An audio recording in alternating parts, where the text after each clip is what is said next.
Today's gains coming against the backdrop of continued China trade tensions. Big tech caught in the middle as questions remain about intellectual property theft, threats to national security, and direct foreign investment. Already, Tesla is raising its prices in China as a result of the tariffs, while Chinese smartphone maker Xiaomi stumbled in its market debut. Joining us now with her take, live from Hong Kong, Recode executive editor Kara Swisher. Kara, good to see you. I hope you're doing really well out there this time. Always concerned about how you're feeling. What is your take on Xiaomi's debut, short of what a lot of people expected, and sort of the market factors affecting that? Well, I think it's a hardware company, not an internet company. I think that's what it says. I think hardware companies are valued at different numbers. These trade wars that are going on, I think, probably have some effect on it, although I suspect it's more that it's very expensive for a lot of people. What's the most interesting part is debuting in Hong Kong, and there's so, not doing the New York Stock Exchange or in the New York markets as Alibaba did.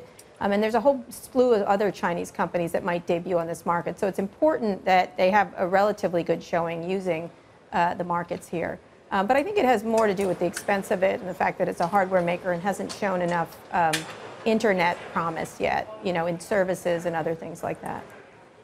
And Kara, sort of going off of that argument that it is a hardware maker, maybe the expectations were a bit inflated going into this offering.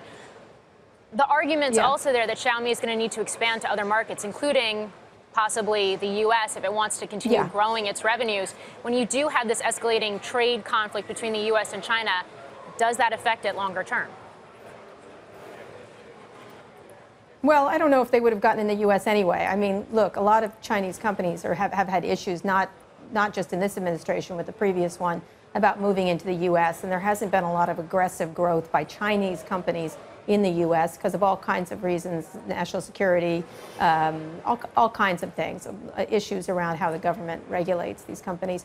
And so I think they've been expanding into India, Xiaomi, and other areas, and let's see how that goes. I think you're going to see less of the expansion into the U.S. than maybe you'd want. I doubt that is something that's going to happen in the next few years, and these trade wars just escalate the problems. Is the relationship, the tech relationship between China and the U.S., which will definitely affect U.S. companies at the same time as well as Chinese companies. Hey there, thanks for checking out CNBC on YouTube. Be sure to subscribe to stay up to date on all of the day's biggest stories. You can also click on any of the videos around me to watch the latest from CNBC. Thanks for watching.